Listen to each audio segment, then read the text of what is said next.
Hello বন্ধুরা, আসসালামু আলাইকুম। কেমন আছেন আপনারা সবাই? আশা করি আপনারা সবাই ভালো আছেন।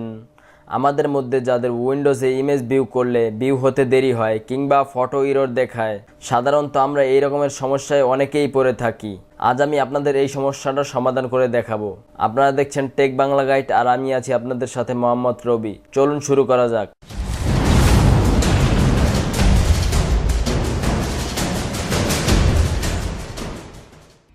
এই সমস্যা হওয়ার প্রধান কারণ হলো আমাদের ডিভাইসের কনফিগারেশন বেশি ভালো না হলে এই রকমের সমস্যা হয়ে থাকে। আর আমরা সবাই জানি উইন্ডোজের নিজস্ব সফটওয়্যারগুলোর অনেক বেটার হয়, কিন্তু ইরর আসলে বেটার দিয়ে কি করব।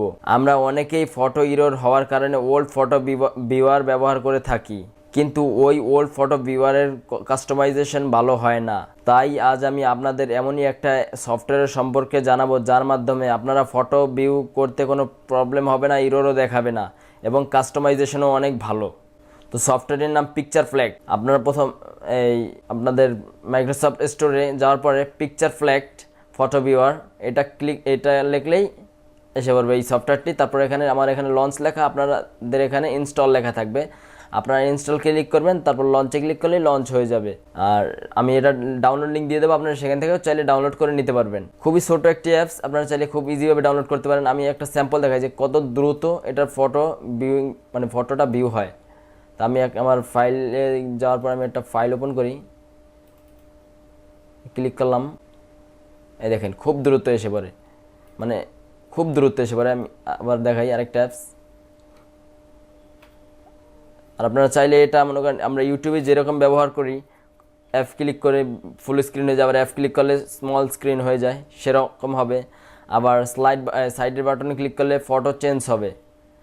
এখন আমি আপনাদের একটা আমার নিজস্ব যে উইন্ডোজের যে ফটো ভিউয়ারটা আছে সেটা দিয়ে একটা ওপেন করে দেখাই যে কতটা লেট হয়। ধরেন আমরা এটা ওপেন করব। তো আমরা এখন ওপেন উইথ আমরা উইন্ডোজের নিজস্ব সফটওয়্যারটা দিয়ে ওপেন করবো। তো আমরা ফটোসে ক্লিক করার পর ওকেতে ক্লিক করি। দেখতে পাচ্ছেন যে এখনও ওপেন তো হচ্ছেই না, অনেক লেট হবে। এই সমস্যাটার হওয়ার কারণ তো আমি আগেই বললাম যে কনফিগারেশন ভালো না হলে এখন তো কিছু করার নেই। সবাই চেষ্টা করবেন কনফিগারেশনটা যদি ভালো হয়, প্রসেসরটা যেন একটু ভালো হয়। মনিটরটা বেশি ভালো না হলেও হবে, মনিটরটা ভালো হলে হয়তো আপনার দেখতে খুব ভালো লাগবে, কিন্তু কনফিগারেশন ভালো না হলে তো আপনি চালিয়ে মজা হবে না। তো দেখতে পাচ্ছেন বন্ধুরা আমার ফটোটা এখন এসেছে। আর কিন্তু যদি আমি এখন এটা আমার যে পিকচার ফ্ল্যাগ দিয়ে ওপেন করি, নগদ ওপেন হয়ে যাচ্ছে। তো বন্ধুরা, এটাই ছিল আমার ভিডিওটা। আমার ভিডিওটি ভালো লাগলে আমার চ্যানেলটি সাবস্ক্রাইব করবেন, কোনো কিছু জানার থাকলে কমেন্ট বক্সে কমেন্ট করবেন, আর ভিডিওটিতে লাইক দিতে অবশ্যই ভুলবেন না। ধন্যবাদ, আসসালামু আলাইকুম, ভালো থাকবেন আপনারা সবাই।